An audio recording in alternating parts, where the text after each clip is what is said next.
ഒരു സണ്ണി പുൽമേട്ടിൽ കോറി എന്ന ഒരു കൊച്ചു തേനീച്ച താമസിച്ചിരുന്നു. വലിയ ലോകത്തേക്ക് പറന്നുപോകാൻ കോറിക്ക് അല്പം പേടിയുണ്ടായിരുന്നു. ഞാൻ അത്ര നല്ലതല്ലെങ്കിലോ, അവൾ സ്വയം മൂളി. അവളുടെ ജ്ഞാനിയായ മൂപ്പത്തി മെല്ലോണ അവളെ പതുക്കെ തള്ളി. ഓരോ തേനീച്ചയ്ക്കും എത്ര ചെറുതാണെങ്കിലും വളരെ പ്രധാനപ്പെട്ട ഒരു ജോലിയുണ്ട് കോറി. നീ ലോകത്തെ പൂത്തുലയാൻ സഹായിക്കുന്നു. കോറി ഒരു ദീർഘനിശ്വാസമെടുത്ത് ചിറകുകൾ വിടർത്തി. അവൾ പറന്നു, വർണ്ണാഭമായ പൂക്കളാൽ നിറഞ്ഞ ഒരു ലോകത്തേക്ക്. ഓരോ ഇതളും മൃദുലമായ സ്വാഗതം ചെയ്യുന്ന ഒരു പുതപ്പുപോലെയായിരുന്നു.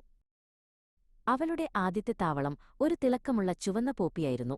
കോറി ശ്രദ്ധയോടെ മധുരമുള്ള തേനും സ്വർണ്ണപ്പൊടിയും ശേഖരിച്ചു. ഓരോ കൊച്ചുകോരലിലും ഒരു ചെറിയ ആവേശം തോന്നി. അവൾ പൂക്കളിൽ നിന്ന് പൂക്കളിലേക്ക് നീങ്ങിയപ്പോൾ അതിശയകരമായ എന്തോ സംഭവിച്ചു. ഒരു പൂവിലെ കൊച്ചു പൂമ്പൊടിക്കണങ്ങൾ അടുത്തതിലേക്ക് പറന്നു. കോരി പൂക്കളെ അവരുടെ മാന്ത്രികത പങ്കിടാൻ സഹായിക്കുകയായിരുന്നു. താമസിയാതെ ഒരു ബെറി കുറ്റിച്ചെടിയുടെ ചുവട്ടിൽ നിന്ന് ഒരു കൊച്ചുവയൽ എലി ഒളിഞ്ഞു നോക്കുന്നത് കോറി കണ്ടു. എലിക്ക് വളരെ സന്തോഷമുണ്ടായിരുന്നു. നന്ദി കൊച്ചു തേനീച്ച, എലി ചിലച്ചു. നിങ്ങൾ കാരണം ഈ ബെറികൾ വലുതും ചീഞ്ഞതുമായി വളരും. കോറി അഭിമാനത്തോടെ മൂളി. താൻ ഇത്രയും അത്ഭുതകരമായ കാര്യമാണ് ചെയ്യുന്നതെന്ന് അവൾക്ക് മനസ്സിലായിരുന്നില്ല. അവളുടെ കൊച്ചുജോലി വലിയ മാറ്റമുണ്ടാക്കി. പിന്നീട് അവൾ ഒരു കർഷകൻ തന്റെ ആപ്പിൾ മരങ്ങൾ പരിപാലിക്കുന്നത് കണ്ടു.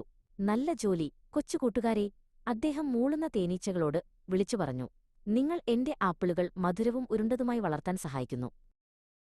കോറി കൂട്ടിലേക്ക് പറന്നു. അവളുടെ കൊച്ചുഹൃദയം സന്തോഷം കൊണ്ട് നിറഞ്ഞു. അവൾ തന്റെ ദിവസത്തെക്കുറിച്ച് മെല്ലോണയോട് എല്ലാം പറഞ്ഞു. കണ്ടോ, മെല്ലോണ പറഞ്ഞു, നീ ഈ വലിയ ലോകത്തിന് ഒരു കൊച്ചു സഹായിയാണ്. അന്നുമുതൽ കോറിക്ക് ഒരിക്കലും ഭയമുണ്ടായിരുന്നില്ല. ഓരോ മൂളലും ഓരോ പറക്കലും അവൾ വഹിക്കുന്ന ഓരോ കൊച്ചു പൂമ്പൊടിയും ഭൂമിയെ എല്ലാവർക്കും മനോഹരവും ഫലഭൂയിഷ്ടവുമായ ഒരിടമാക്കാൻ സഹായിക്കുന്നുവെന്ന് അവൾക്കറിയാമായിരുന്നു.